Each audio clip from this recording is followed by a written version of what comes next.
আমাদের সমাজে কিছু লোক আছে নিজের দোষ দেখে না, খালি অন্যের দোষ দেখে। আছে না নাই? চায়ের দোকানে বসে বসে দেখবেন, বলবে এই বাড়িতে এই সমস্যা, ওই বাড়িতে ওই সমস্যা, ওই বাড়িতে মারামারি, ওই বাড়িতে কাটাকাটি। তোর বাড়িতে কি সমস্যা ওইটা বল, তোমার বাড়িতে কি সমস্যা ওইটা বলো মিয়া। আছে না এরকম?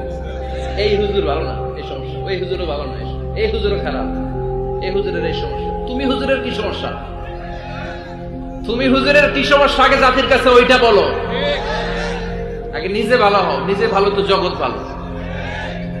খবরদার অন্যের দোষ খুঁজবেন না, এটা খুব বাজে একটা স্বভাব। খালি অন্যের দোষ খুঁজে, যে নিজে নিজের দোষ খুঁজতে পারে, যে নিজে নিজের সমালোচনা করতে পারে, সে সবচেয়ে বুদ্ধিমান। কারণ অন্য কি করছে এই ব্যাপারে আপনারা ধরবে আল্লাহ। কথা বলেন না কেন? আল্লাহ আপনাকে ধরবে, আপনার কি সমস্যা, আপনি কি করলেন, শুধু ওই ব্যাপারেই আপনি জিজ্ঞাসিত হবেন।